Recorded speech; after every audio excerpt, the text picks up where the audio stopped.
पहली बात तो मुझे जो मेरा व्यक्तिगत ये जो अभिप्राय है कि कोरोना क्या सही में इतना गंभीर बीमारी है या उसका एक हवा फैलाया गया है।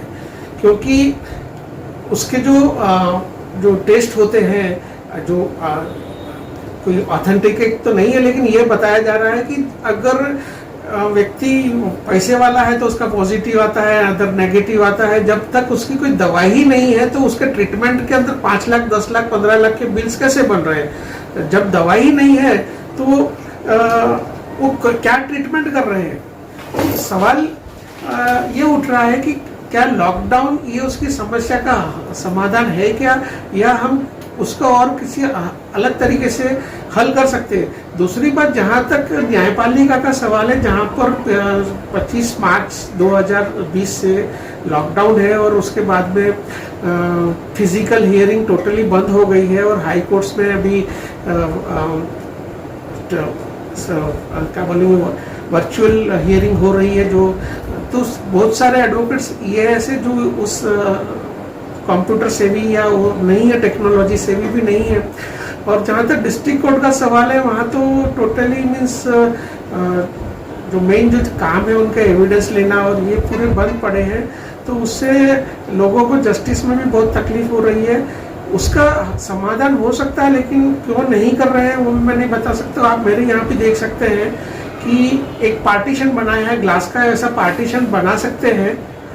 और कोर्ट के अंदर जो मामला है, जो एडवोकेट वहाँ से जो एड्रेस करते हैं वो कम से कम 6 फीट का डिस्टेंस है। तो वहाँ पर क्यों ये लोग फिजिकल हियरिंग शुरू नहीं कर रहे हैं, एक बहुत गंभीर विषय है। और मैंने उस मामले में हमारे साथियों से और वहाँ भी चर्चा की कि हम आपको पूरी सहयोग करते हैं और फिजिकल हियरिंग कराने के लिए शुरू करते हैं, लेकिन उनका भी एक कहना है कि उनको हाई कोर्ट्स और अपर कोर्ट से जो है वहाँ से उनको डायरेक्शन है कि अभी ये शुरू नहीं होगा। यहाँ तक जो रेगुलर जो हियरिंग, रेगुलर जो है ट्रायल्स है, हियरिंग है, आर्ग्यूमेंट्स है, वो तो टोटली बंद पड़े हुए हैं। सिंपल अभी सिर्फ अर्जेंट मैटर्स जो है, पर्टिकुलरली क्रिमिनल साइड्स में जो जमानत के और एंटिसिपेटरी बेल्स के मैटर्स है, या जहाँ तक बहुत ही अर्जेंसी आप दिखा सकते हो, तो वहाँ पे सिविल मैटर्स कुछ चल रहे हैं।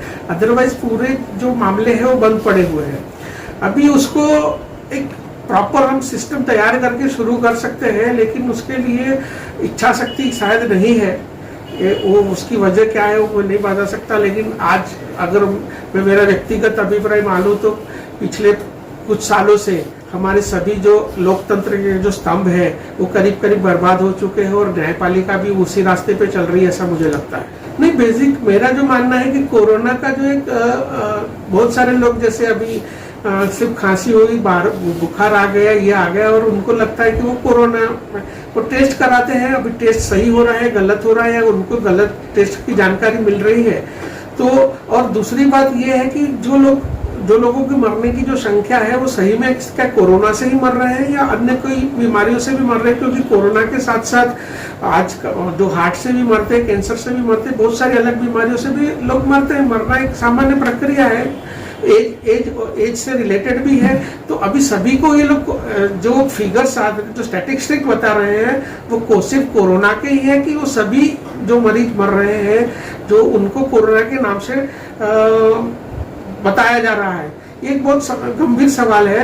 और जहाँ तक बेड का सवाल है, तो जिस तरह से लोगों को एक टीवी का और उसके माध्यम से जानकारी देनी चाहिए कि किस तरह से हम अपने आप को सुरक्षित रख सकते हैं, उस विषय से हटकर हमारा जो इलेक्ट्रॉनिक मीडिया है वो दूसरे जो चीजें हैं उनके ऊपर ज्यादा फोकस कर रहा है। वो एक बहुत ही एक दुखद पहलू है।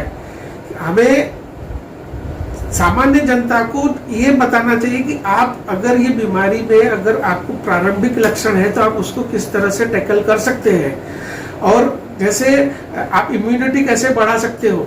आप जैसे अगर आपको सामान्य लगता है, आप गर्म पानी पीजिए, भाप लीजिए, अल्कलाइन वाटर्स लीजिए, जो और इम्यूनिटी का जो काढ़ा लीजिए। ये जो चीजें जो अगर हमें हमारे मीडिया के माध्यम से बताना चाहिए, उसकी जगह पे हम दूसरे विषयों के ऊपर ज्यादा फोकस कर रहे हैं। ये भी एक गंभीर मामला है। अभी जिस तरह से कोरोना का एक प्रकोप बहुत पूरे देश के अंदर जारी है, तो मेरा सभी पर्टिकुलरली हमारे वकालत फील्ड के जो हमारे साथी हैं उनको एक संदेश है कि हमें हमारे जो पक्षकार हैं उनको बेस्ट तरीके से उनको न्याय दिलाने की कोशिश करनी चाहिए, और उसके लिए हमें पूरी दिल लगा के उनका काम करना चाहिए। आज की डेट में पक्षकारों पे बहुत सारे ऐसे है कि जिनका मैटर्स पेंडिंग पड़ी है, वो उनके लिए हमें अपना पूरा तन मन धन लगा के काम करना चाहिए। उसके साथ ही अपना खुद का भी ध्यान रखना चाहिए कि कोरोना से हमें किस तरह से हम कोरोना की जो बीमारी है उससे हम अपने आप को बचाए रखें। जितने भी हमें गाइडलाइंस जो मिली है उसका पूरा पालन करें। बिना मतलब के सामान्य नागरिक को भी ये आह्वान करता हूँ कि बिना किसी काम के घर से बाहर न निकले, बार बार अपने हाथ को सैनिटाइज करें, घर से बाहर आने के बाद तुरंत अपने आप को हो सके जो अगर पॉसिबल है तो पूरे कपड़े निकाल दे और बाथ ले ले और कपड़े बदल दे, और दिन में आप किसी से भी बिना मतलब के साथ में मिले नहीं, और कोरोना की जो बनी हुई है चेन उसको तोड़ने में सभी का साथ सहयोग की जरूरत है, और आपका सभी का सहकार है, ऐसी मैं आशा करता हूं।